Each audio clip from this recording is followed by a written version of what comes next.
Mi familia me cortó por ir a la universidad y no trabajar en la fábrica familiar, pero ahora me exigen darles $250.000 para rescatarlos. Esto ocurrió hace muy poco, pero el trasfondo viene de años atrás. Tengo 30 años en este preciso momento, pero cuando todo sucedía era mucho más joven. Crecí en un pueblo pequeño donde mi familia manejó una fábrica de muebles por 3 generaciones. Mi abuelo la fundó en los 60, mi padre la tomó en los 90 y ahora es turno de mi generación. En su mejor momento, la fábrica empleaba a unas 40 personas. Todo el pueblo conoce nuestro apellido y mis padres siempre repetían que el negocio pasaría a sus hijos.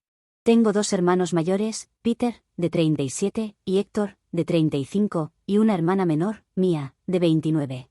El problema empezó en la secundaria. Se me daban bien las ciencias y las matemáticas, por lo que mi profesor de química me animó a postular a universidades fuera del estado. Decía que tenía potencial para ingeniería. Cuando lo mencioné en la cena, mi padre preguntó por qué perdería el tiempo en eso si el negocio necesitaba gente. Peter y Héctor se habían incorporado a la fábrica justo al terminar la preparatoria. Uno aprendía la parte operativa y el otro la de ventas. Mia aún estaba en la escuela, pero todos asumían que trabajaría en la oficina haciendo contabilidad. Igual postulé a 3 universidades. Me aceptaron en las 3 con becas parciales. Una era una universidad estatal a 6 horas, con un buen programa de ingeniería. Se lo conté a mis padres en marzo del último año. Mi padre pasó 2 semanas sin dirigirme la palabra. Mi madre me tachó de egoísta porque me recordó que Peter había renunciado a jugar béisbol en la universidad para quedarse a trabajar. Me preguntaba una y otra vez, ¿por qué yo era distinta? ¿Por qué me creía mejor que ellos? Mis hermanos tampoco eran demasiado buenos conmigo. Héctor pensaba que yo me creía una genio que era demasiado lista para el trabajo manual. Peter aseguraba que volvería arrastrándome cuando descubriera que el mundo real era más duro que los libros. Mia no decía mucho, pero dejó de sentarse conmigo a desayunar. Mi abuela, la madre de mi padre, me acusó de ser una ingrata con la familia. 3 generaciones habían construido algo y yo lo tiraba por un papel. Mi abuelo llevaba 5 años muerto, pero aseguró que él estaría avergonzado. Me gradué de la preparatoria y había ahorrado de un trabajo de medio tiempo en el súper. Mi profesor me ayudó con lo de los préstamos estudiantiles. Mis padres no fueron ni a mi graduación. Alegaron un pedido grande en la fábrica, pero en realidad me odiaban. Peter y Héctor tampoco fueron. Mia sí fue, pero se sentó atrás con mi tía y no me habló después. No hubo fiesta ni nada que celebrar. Hice mis maletas y tomé sola un autobús a la universidad. Mis padres no se despidieron. Mi padre estaba en la fábrica y mi madre en la cocina. Crucé la puerta con 2 maletas y nadie me detuvo. Los primeros meses fueron duros en lo económico, pero aquí estoy, lo que significa que sobreviví. De casa nunca me llamaron, ni yo tampoco a ellos porque no veía el punto cuando parecían odiarme tanto. A veces supe cosas por mi tía, la misma de mi graduación, pero ese era todo el vínculo que había con mi familia. Comentaba que el negocio iba bien. Que Mia había empezado a medio tiempo en la oficina. Peter se había casado y Héctor estaba comprometido. Nadie me invitó a las bodas. Me gradué en ingeniería industrial y luego conseguí trabajo en la ciudad, a 3 horas de mi ciudad natal. Conocí a mi esposo allí. Salimos 2 años y nos casamos en el juzgado con 2 amigos de testigos. No invité a mi familia porque no le vi sentido. Él sabía la situación y estaba bien con que no los invitara. No eran de los que querían que me arreglara con mi familia. De hecho, tuve un novio que exactamente quería eso. Nos fue bien y compramos una casa. Vivíamos cómodos. A veces pensaba en mi familia, pero no buscaba contacto. Pasaron 12 años. 12 años de nada. Sin llamadas, cartas ni correos. Me perdí el funeral de mi abuela porque nadie me avisó que murió. Me enteré 3 meses después por redes sociales. El mes pasado, recibí un correo a la dirección del trabajo. Entró por el formulario de contacto de la web. El asunto decía, emergencia familiar, y el remitente era mi padre. Deben haberme encontrado por internet, ya que mi nombre aparece en la página de la empresa donde trabajo. El correo no decía mucho, solo que necesitábamos hablar porque era importante. Incluía un número y nada más. Con mi esposo decidimos no contactar a mi padre porque no había nada de qué hablar. Una emergencia era la muerte de un familiar, pero nadie me había informado, por lo que no imaginaba algo más importante que eso. Como no llamé o respondí la llamada, mi padre volvió a enviar un correo mucho más largo dando detalles de lo que sucedía. Necesitaban ayuda porque el negocio estaba mal. Esa era la importante emergencia para contactarme luego de años. Habían pedido préstamos para modernizarse hace 5 años, pero el mercado cambió y las grandes tiendas importaban muebles más baratos. Estaban perdiendo clientes en cantidades. Necesitaban dinero urgente. Iban tan atrasados con los pagos que el banco amenazaba con la ejecución. Les hacían falta $250.000 para mantenerse. Pensaron que por trabajar en una empresa y tener mi nombre en el sitio web era muy importante y valía millones, pero aunque quisiera ayudar, no tenía esa cantidad. Más tarde, mi esposo me ayudó a confeccionar una respuesta. Podría haberlo dejado estar, pero pensaba que los correos no se detendrían si no les daba una respuesta. Y la respuesta era no. Solo que no fue solo eso. Mi respuesta fue: me trataron como muerta y ahora venían por dinero. Lo mejor que podían hacer era seguir pensando que lo estoy y buscar ayuda en otro sitio. Y antes que digan que tengo que hacerlo por la familia, quiero dejar muy en claro que ustedes no son mi familia. Me criaron porque tuvieron la obligación de hacerlo, pero mi título pomposo, como lo llamaron cuando no quisieron que fuera a la universidad, no va a ayudarlos. Y si piensan que les debo algo o que obtuve el título gracias a ustedes, pueden olvidarse de eso porque es lo más alejado de la realidad. Y luego lo firmé con mi nombre y el apellido de mi esposo, para que quede claro que ni siquiera eso compartía con ellos. Luego de eso bloqueé el correo, en caso de que mi padre estuviera con ganas de escribir una respuesta. Por eso pasaron unos días y llegó un correo de mi madre. El enfoque de mi madre era diferente, pero la esencia del correo era la misma. Estaban orgullosos aunque no lo demostraran, pero el negocio era todo para ellos. Si no obtenían el dinero, lo perderían, y con eso también muchos trabajos. Como el de Peter y Héctor que tenían familia. Peter con 2 hijos, Héctor con uno y otro en camino. Era la única que podía ayudar, porque el banco ya no podía darles más dinero y no tenían a nadie más a quien recurrir. Que me había ido bien y solo necesitaban un préstamo. Prometían que me devolverían el dinero. Sin embargo, si el negocio iba mal, que le preste dinero no serviría para nada. Solo le daría algunos meses más de vida hasta que vuelvan a la misma situación. Entiendo lo orgullosos que están de la fábrica, pero era un caso perdido que nunca me devolvería el dinero. Además, no tenía esa cantidad, ni ganas de prestárselas. Por eso no respondí. 2 días después, mi esposo y yo llegamos por la tarde a casa y mis padres estaban esperando en su camioneta. No los veía desde que me fui de casa, pero estaban iguales, solo que un poco más viejos. Mi padre insistió en que teníamos que hablar, pero les respondí que no había nada que hablar. Mi madre empezó a llorar y decía que estaban desesperados. Que no tenían a quien más acudir y que el banco les quitaría todo. Repetí que ya había dicho que no. Mi padre mencionó que no podía seguir enojada por eso cuando habían pasado tantos años. Pero no estaba enojada por eso, solo porque en todos esos años nunca les importé hasta que necesitaron dinero de mí. Mi madre me tomó del brazo para decirme que lo sentía y que cometieron errores, pero querían arreglarlo. Lo cual era una enorme casualidad, que quisieran arreglar sus errores justo cuando necesitaban dinero. Si no necesitaban dinero, ¿estarían aquí montando esta escena? Yo creo que no. Mi padre comenzó a hablar con mi esposo y a apelar su costado familiar, como mi padre lo llamó. Pero él dijo que la palabra familia era muy grande para ellos cuando solo eran un grupo de interesados por el dinero. También les advirtió que se fueran antes de llamar a la policía. Eso fue suficiente para que se marcharan. Eso fue hace 3 semanas. Desde entonces, también recibí correos de Peter y de Héctor. También creían que tenía la obligación de ayudar porque era parte de la familia. 5 minutos atrás no era parte de la familia, pero en cuanto necesitan dinero, ¿me necesitan? Así no funcionan las relaciones. También me escribieron personas casi desconocidas a mi teléfono, amigos de mis padres con los que nunca tuve trato. Más precisamente, amigas de mi madre. Señoras de mediana edad que se quejan de que soy una infantil y que me falta educación porque esta no es la forma de tratar a unos padres, que mi actitud es muy tonta.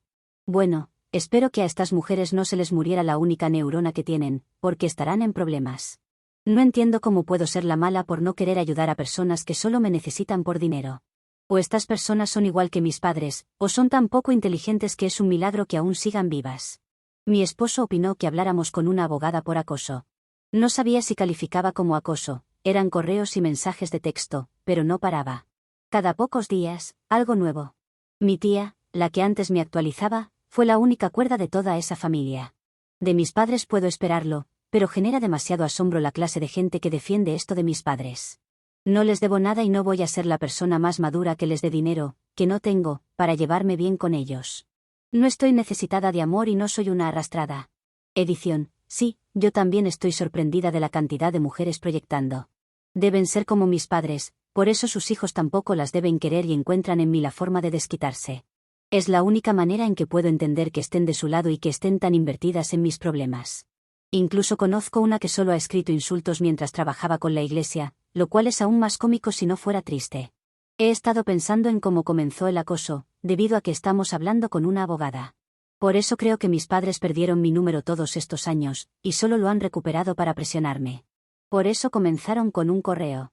Lo que muestra lo mucho que les importa mi persona. Actualización 1. Gracias por el apoyo, realmente les agradezco. Reddit parece ser un buen sitio para publicar estas cosas, porque en Facebook solo recibí mensajes de odio de religiosos hablando de la importancia de la familia y llamándome nombres. Es el tipo de personas que serían amigos de mis padres, la clase de amigas que me enviaron los mensajes que comenté en mi anterior publicación. Mi esposo y yo hablamos de la opción legal, como ya les adelanté en una edición. 2 semanas después de la publicación, nos reunimos con una abogada.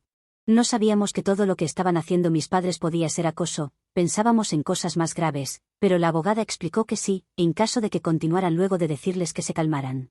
Propuso enviar cartas de cese y desista a todos los que me escribieron. También podíamos solicitar una orden de alejamiento si mis padres volvían a presentarse. La consulta y presentar los papeles costó $300. Entonces mis padres volvieron a aparecer nuevamente en nuestra casa. No entiendo cómo han visto mi casa y tenemos $250.000 por ahí tirados. Estamos cómodos, no tenemos grandes deudas y tomamos vacaciones, pero esa cantidad de dinero está en otra liga. Mi esposo abrió, y cuando abrió, vio a mis padres con unas carpetas. Mi padre preguntó si podían pasar de forma cortés. Mi esposo se negó cortésmente, pero no podían estar allí y era un incumplimiento de nuestro pedido de cese y desista. Mi padre alegó que habían manejado horas, pero mi esposo respondió que ya había sido clara. Empezó a cerrar y mi padre puso la mano en la puerta. Mi esposo jura que no vio que pusiera su mano, y le creo. No nos interesa ser violentos con ellos, aunque algunas personas en los comentarios dijeron que lo merecían. Como resultado, mi padre terminó con sus dedos atrapados. No estaban rotos, pero probablemente con mucho dolor. Amenazó con demandarnos por atacarlo, y propusimos llamar a la policía en ese momento, con nuestra orden de cese y desista. No es una orden de restricción, pero es suficiente para que la policía supiera que no queríamos contacto con ellos. No los arrestarían, pero demostraría nuestra versión. Mi padre seguía gritando que nos iba a demandar, y que sería por más del dinero que necesitaban. Mi madre intentaba calmarlo, y le pedía que dejara de discutir para que pudiéramos conversar. Mi esposo les pidió que se fueran de la casa o que pudiéramos llamar a la policía y que fueran los intermediarios. Mi madre era la más sensata de los dos y le pidió que se fueran, pero mi padre solo hizo un berrinche, tiró todas las carpetas y se fueron. Allí fue donde pudimos ver qué decían las carpetas. Era básicamente un plan de reestructuración. No porque supiera, sino porque mi esposo se lo mostró a un amigo que trabaja con estas cosas. Era el plan para que mi préstamo les permitiera salir adelante y recuperarse en pocos años, pero según la persona que sabe, las cifras estaban muy infladas. Debían tener un crecimiento espectacular, más allá de lo que el negocio había visto jamás. Durante una semana no supimos nada y supuse que la amenaza de demanda de mi padre se había olvidado. Luego me llamó mi tía. Mi padre en realidad había consultado con abogados para demandarnos por daños, pero el único abogado que quería tomar su juicio dijo que le conseguiría $8.000 en el mejor de los casos. El resto les dijo que no tenían caso si ellos se presentaron en nuestra casa luego de una orden de cese y desista, junto a su historial de acoso. También sabía que en el pueblo se hablaba mucho de mis padres y que el apellido ya no era bien conocido. Al menos mi publicación en Facebook tuvo algún desarrollo importante, porque hasta ahora solo había recibido ataques de religiosos y señoras con derecho. 2 días después, recibí un mensaje de Mía en una red social diferente. Es la única con la que no había tenido algún tipo de contacto en este tiempo. También fue la única con una disculpa sincera y sin mencionar nada del dinero. Ese mensaje me hizo dudar. Mía tenía 16 cuando me fui, era una adolescente. Ella no decidió cortarme, pero tampoco me buscó en 12 años. Tampoco puedo confiar en ella. La semana pasada me enteré de que la fábrica cerró. Mi tía me mandó una nota del periódico local con el cierre tras 60 años. Decía que se habían declarado en bancarrota, y que el banco ejecutó la hipoteca del edificio y el equipo. Me sentí mal por algunas personas que perdieron su empleo y porque la fábrica era un pilar de la economía del pueblo. Pero sigo sin sentirme responsable, porque no ha sido mi responsabilidad que fuera a la quiebra. Y aunque hubiera aceptado ayudar, no tenía $250.000, que era lo mínimo que necesitaban. Según el plan de rescate de las carpetas, los $250.000 le asegurarían una línea de crédito, lo cual era bastante dudoso según el experto. Eso era absolutamente lo mínimo. Citaban a mi padre, hicimos todo lo posible, que creo que incluye acosar a la hija con la que no tuvieron contacto por años. De todas formas, la gente ya lo sabe. No he sabido de mis padres desde que salió el artículo. Tampoco de Peter ni de Héctor. Edición. No me siento culpable por esto porque no había nada que pudiera hacer. Mis padres pudieron hacer mucho, como enviar a sus hijos a la universidad para que regresen e implementen esos conocimientos en el negocio familiar. En su lugar alejaron al conocimiento y este es el resultado. Tampoco quiero festejar por eso, ya que, aunque mis padres y mis hermanos se lo merecen, había otras personas que no. Mis sentimientos van hacia ellos, que son las verdaderas víctimas. Y no, mis conocimientos no hubieran ayudado. No puedes simplemente arrojar a alguien con un título universitario y resolver cualquier tipo de negocio. Actualización 2. El silencio no duró. Empezaron otra vez los correos. Pero en lugar de pedir dinero, me responsabilizaban de todo lo ocurrido tras el cierre. El primero fue de Héctor. Contaba que él y su esposa tuvieron que vender la casa. Que sin el sueldo de la fábrica no podían con la hipoteca. Se mudaban con los padres de ella y sus hijos cambiarían de escuela. Me culpaba. Según él, si yo hubiera ayudado, nada de esto habría pasado. Elegí el dinero por encima de la familia y ahora sufrían sus hijos. Esta sería la norma en los correos de mi familia. Yo no les había dado un dinero que no tengo, para salvar un negocio que no veo hace 12 años y nadie responsabilizándose por eso. Detallaba lo difícil que era, las discusiones con su esposa, los comentarios de sus suegros, su hijo llorando por dejar a sus amigos. Quiero que sepas lo que nos hiciste, remató. No respondí. Una semana después, escribió Peter. Decía que tuvo que tomar un trabajo en un almacén a 2 pueblos. Que la paga era menor que la que tenía en la fábrica. Que su esposa volvió a trabajar aunque el menor tenía 6 meses. Que iban justos, que la guardería es carísima, que apenas llegan a fin de mes. Mientras tanto, yo vivía cómoda. Luego llegó otro de mi madre para decirme que nuestro apellido en el pueblo estaba arruinado. Que no solo tenían la vergüenza de quedar en la ruina, sino también por el acoso. Mi padre casi no salía de casa y tuvieron que vender la camioneta para pagar deudas. Iban a perder la casa si no se ponían al día. Tuvimos que regresar con la abogada porque, pese a las cartas de cese y desista, seguían con contacto, era acoso. Podíamos presentar una queja formal. Inició el papeleo lo antes posible. Tardamos 2 semanas en presentar. 3 días tras la notificación, recibí un correo de mi padre.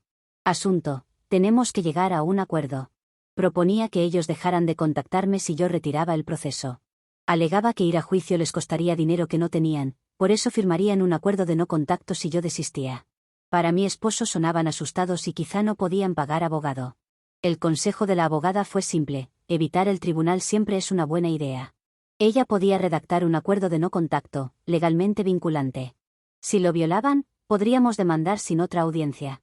Eso nos ahorraría dinero y nos daría mucho dinero en caso de una violación del contrato. La abogada propuso una cláusula elevada y ellos estaban motivados a firmar. Elegí el acuerdo. La abogada lo redactó: mis padres, mis hermanos y mía no podían contactarme de ninguna forma. Nada de correos, llamadas o cartas. Nada de aparecerse en mi casa o oficina. Tampoco mensajes por terceros. Si lo violaban, podía llevarlos a juicio y perderían automáticamente. Ellos tenían que pagar su propia asesoría para revisarlo, yo no les pagaba nada. Yo solo retiraba la queja luego de que firmaran. Tardaron 2 semanas en responder. Al final firmaron todos. De eso hace 6 semanas. No he sabido nada de ninguno de ellos, ni de otras personas relacionadas. Bueno, mi tía, pero no me escribió para hablarme de su parte. Busqué la casa de mis padres en el sitio del condado. Sigue a su nombre, aún no la pierden. De mis hermanos no sé nada. Actualización 3. Han pasado 4 meses desde que mi familia firmó el acuerdo de no contacto. No se han comunicado ni una sola vez. Espero que esto perdure en el tiempo y no sea solo un espejismo. Mis padres vendieron la casa o fue subastada por el banco. Al menos en los registros no aparecen más sus nombres. Solo lo revisé luego de que alguien me pidiera actualización sobre el asunto. Mi tía podría saber más, pero tenemos un proceso legal que no quiero que ellos incumplan debido a mi curiosidad o la de ustedes. Si llego a saber algo más de forma casual, tal vez pueda traerla, pero no me pidan que busque información. Mi hermana mía se fue del pueblo. Se mudó con su esposo y su bebé. Esto es lo que sé: a su esposo nunca le han gustado mucho mis padres, no sé por qué, ya que nunca lo he conocido, pero esta ha sido la oportunidad de alejarse. De mis hermanos sé aún mucho menos. No sé si mi familia intentará contactarme otra vez. El acuerdo dura 5 años por cuestiones legales que escapan a mi mente de ingeniera. Queríamos que durara más tiempo, pero ese era el máximo para este tipo de acuerdos. De todas formas, es mucho tiempo. Y a menos que mi familia necesite dinero de mí, volverán a olvidarse como lo hicieron antes de que todo comenzara. Edición: si yo comienzo a preguntar cosas, ellos pueden usar eso como una forma de contactarme sin romper el acuerdo. Por eso prefiero no hacerlo, no quiero traer todo eso de nuevo a mi vida. Si alguien me cuenta qué sucede en sus vidas, es diferente. Pero el único punto en común con mis padres ahora es mi tía y no creo que lo haga. Lo siento si las personas quieren más, pero espero que entiendan el dilema legal en el que estoy. Actualización 4.